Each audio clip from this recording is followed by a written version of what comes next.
സ്മൃതിമുദ്രകളിലേക്ക് സ്വാഗതം. തീരെ ചെറിയ കഥകൾ, ഏറെ വലിയ കാര്യങ്ങൾ. ഈ രീതി മലയാള കഥയ്ക്ക് സമ്മാനിച്ച ഒരു എഴുത്തുകാരനുണ്ട്.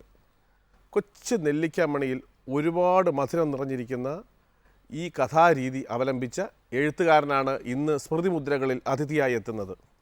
കവിതയ്ക്കൊരു കുഞ്ഞുണ്ണി പോലെ കഥയ്ക്ക് ഒരു കുഴിമറ്റം. ശ്രീ ബാബു കുഴിമറ്റം.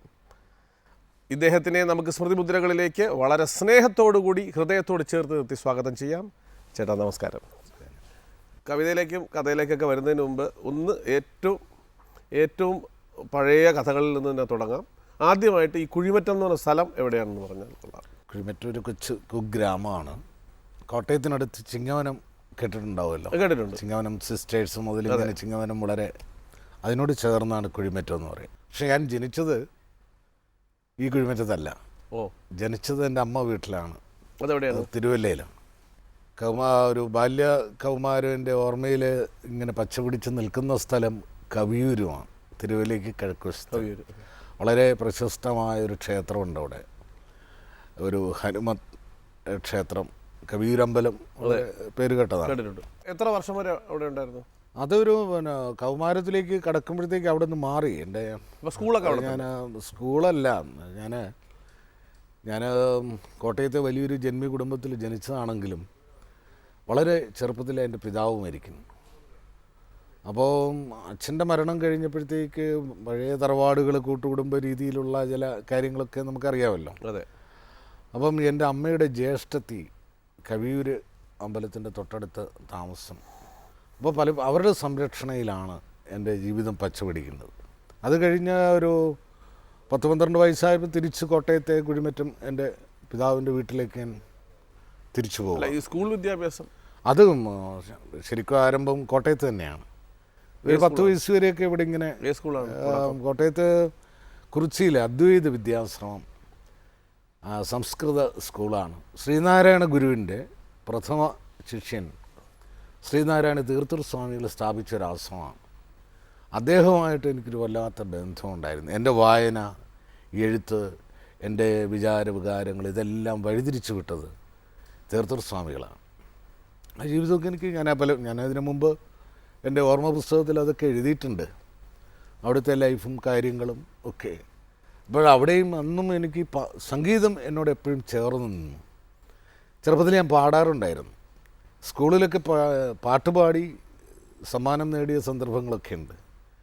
എനിക്ക് തോന്നുന്നത് ഈ സംഗീതത്തിൻ്റെ അംശം എന്നിലേക്ക് വരുന്നത് എൻ്റെ അമ്മ വഴിയാണ്. അമ്മ വളരെ മനോഹരമായിട്ട് പാടുമായിരുന്നു, നല്ല പാട്ടുകാരിയായിരുന്നു. പക്ഷെ മറ്റ് പാട്ടുകളെല്ലാം വിട്ടിട്ട് അച്ഛൻ മരിച്ചൊക്കെ കഴിഞ്ഞിട്ട് പിന്നെ അമ്മയുടെ ഒരു ഏകാന്തതയും, അപ്പോൾ അതൊരു ഈശ്വരനിലേക്ക് അടുക്കുന്ന ഒരു ദൈവികമായ ഇതിലേക്ക് അങ്ങനെ ആവുകയാണ്. അപ്പോൾ ജനിച്ചു വീണ സാഹചര്യം ക്രിസ്ത്യൻ സാഹചര്യം ആയതുകൊണ്ട് അമ്മ ക്രിസ്തുവിലേക്ക് ലയിച്ച് രാത്രിയിലൊക്കെ ആണെങ്കിലും എല്ലാ യാമങ്ങളിലും പ്രാർത്ഥനയും പാട്ടും ഒക്കെ ഉണ്ട്. ആ സമയത്തും ഞാൻ വായനയിലാണ്. നിരീശ്വരവാദ കൃതികളും അങ്ങനെ ഒരു അത് തോന്നുന്നത് നമുക്കൊരു വാക്യം നന്ദുവും കേട്ടിട്ടുണ്ടാവും, മുറിവേറ്റവൻ മുറിവേൽപ്പിക്കും. ജീവിതത്തിൽ പിതാവിൻ്റെ മരണശേഷം ഞാനും എൻ്റെ അമ്മയും അനുഭവിച്ച പീഡനങ്ങളുണ്ട്. ആ വലിയ ജന്മി കുടുംബത്തിൽ പോലും പിതാവിൻ്റെ മരണത്തിന് ശേഷം അമ്മയ്ക്കൊരു വേലക്കാരിയുടെ സ്ഥാനവും എനിക്ക് വേലക്കാരിയുടെ മകൻ്റെ സ്ഥാനവും, അതൊക്കെ ഇപ്പോൾ പറയുന്നത് മറ്റു പലർക്കും മോശമാവും, വേദനിക്കും എന്നുള്ളത് കൊണ്ട് പലതും ഞാൻ പറയാൻ മടിക്കുകയാണ്. അങ്ങനെ വന്നൊരു പീഡന കാലമുണ്ട്. അപ്പോൾ വിധവയായ ആ സ്ത്രീയെ സംബന്ധിച്ചിടത്തോളം ഒരുപാട് പ്രശ്നങ്ങളുണ്ട്. അവരെല്ലാം യേശുവിലേക്ക് സമർപ്പിക്കുകയാണ്. അപ്പോൾ അങ്ങനെ വന്ന് ഈ പള്ളിയിൽ നിന്ന് ഞങ്ങൾക്ക് കാര്യമായ സഹായങ്ങൾ കിട്ടാതെയായി. പ്രബലന്മാരുടെ കൂടെയായിരുന്നു പുരോഹിതവർഗം. തീർച്ചയായിട്ടും. അപ്പോൾ എൻ്റെ അമ്മ പള്ളിയെയും പുരോഹിതന്മാരെയും എതിർത്തു. പക്ഷേ ക്രൈസ്റ്റിനെ വിടുന്നില്ല. അപ്പോൾ അമ്മയിൽ നിന്ന് ഞാൻ പഠിച്ചൊരു പാഠം, ആദ്യ പാഠങ്ങളിലൊന്ന്, ക്രിസ്ത്യാനിറ്റിയും ചർച്ചിയാനിറ്റിയും രണ്ടും രണ്ടാണ്. ധ്രുവാന്തര വ്യത്യാസമുണ്ട്. ക്രിസ്ത്യാനിറ്റിയിൽ നിന്നും ചർച്ചിയാനിറ്റിയിലേക്ക് ഒരുപാട് അകലമുണ്ട്. അപ്പം പള്ളിയെ വെറുക്കുക, മതങ്ങളെ വെറുക്കുക, പുരോഹിത വർഗത്തെ പാടെ വെറുക്കുക, ഇങ്ങനെയൊക്കെ ഒരു സ്വഭാവം ആദ്യകാലത്തുണ്ടായിരുന്നു. അപ്പോൾ അങ്ങനെയുള്ളൊരു ഇത് വന്ന് അത് അത്തരം കൃതികളൊക്കെ ഞാൻ കോവൂരിൻ്റെ അമ്മ വഴി എൻ്റെ റിലേറ്റീവും കൂടെയാണ്. അപ്പോൾ ആ കൃതികളൊക്കെ വായിക്കുമ്പോൾ പലരും അമ്മയോട് വന്ന് ഉപദേശിക്കും, മോനെ കൊണ്ട് ഇത് വായിപ്പിക്കരുത്. എൻ്റെ ലൈബ്രറി എനിക്കന്നും ചെറിയൊരു ലൈബ്രറി എൻ്റെ വീട്ടിൽ എൻ്റേതായിട്ടുണ്ട്. അത് കത്തിച്ച് കളയണമെന്ന് വരെ അമ്മ ഉപദേശിക്കുന്നവരുണ്ട്. പക്ഷെ അമ്മ അതൊന്നും ചെയ്യില്ല. ഏത് പ്രായത്തിലാണിത്? ഇതൊക്കെ വളരെ ചെറുപ്രായത്തിലാണ്. ഒരു 10-12 വയസ്സിലൊക്കെയുള്ള കാര്യങ്ങളായി 7-8 പഠിക്കുമ്പോൾ ഉള്ള കാര്യങ്ങളാണ്. എൻ്റെ ഏറ്റവും പ്രശസ്തമായ കഥ ഞാൻ 9ൽ പഠിക്കുമ്പോഴാണ് 2 കാലുള്ള കുട്ടി എന്ന് പറയുന്ന കഥയുണ്ടായത്. അതത്ര ചെറിയ കഥയല്ല, കുറച്ച് വലിയൊരു കഥയാണ്. ഈ കാലഘട്ടങ്ങളിൽ ഞാൻ രാത്രി ഈ 3 മണി വരെയൊക്കെ ഇരുന്ന് എഴുതുകയും വായിക്കുകയും ചെയ്യുന്ന ആൾ രാവിലെ എണീക്കാൻ വൈകും. പക്ഷെ അമ്മ അതിരാവിലെ എണീക്കും. അതിരാവിലെ എണീക്കാൻ എന്നെ നിർബന്ധിച്ചാൽ എനിക്ക് എണീക്കാൻ പറ്റില്ല. പക്ഷെ അമ്മ എന്നോട് നേരിട്ട് പറയാതെ പറയുന്നൊരു പറച്ചിലാണ്, ഈ വെളുപ്പാങ്കാലത്ത് എണീറ്റിരുന്ന് അമ്മ വളരെ മനോഹരമായിട്ടൊരു പാട്ട് പാടും. അതിലെ ബൈബിളിലെ ചില വാക്യങ്ങളൊക്കെ ഉദ്ധരിച്ചതിന് ശേഷം ഈ പാട്ട് പാടും. ആ പാട്ടിൽ ആണ് ഇപ്പോൾ കവിയൂർ ഞാൻ മറ്റേ വെങ്കടേശ സുപ്രഭാതം കേട്ട് ഉണരുമായിരുന്നെങ്കിൽ കുറച്ചുകൂടെ മുതിർന്നു കഴിഞ്ഞ് എൻ്റെ സ്വന്തം വീട്ടിൽ, കോട്ടയത്തെ വീട്ടിൽ കേട്ട് ഉണരുന്നത് അമ്മയുടെ പാട്ടാണ്. വളരെ മനോഹരമായിട്ട് അമ്മയത് പാടും.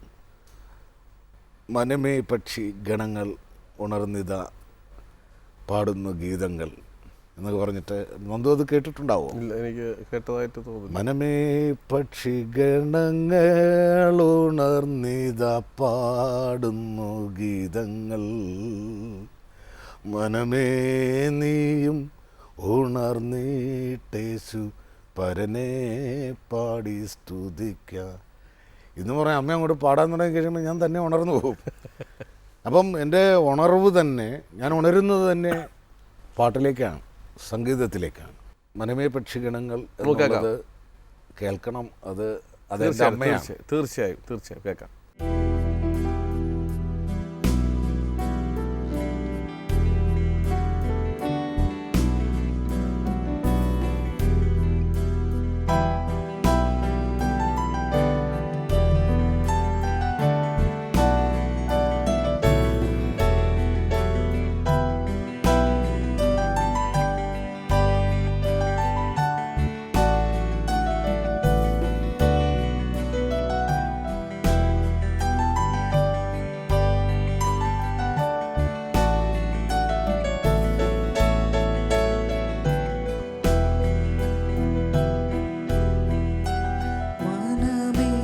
പക്ഷിഗണങ്ങളുണർന്നിത പാടുന്നു ഗീതങ്ങൾ, മനമേ പക്ഷിഗണങ്ങളുണർന്നിത പാടുന്നു ഗീതങ്ങൾ, മനമേ നീയുമുണർന്നീട്ടേശു ഭരനെ പാടി സ്തുതിക്കാം, മനമേ നീയുമുണർന്നീട്ടേശു ഭരനെ പാടി സ്തുതിക്കാം.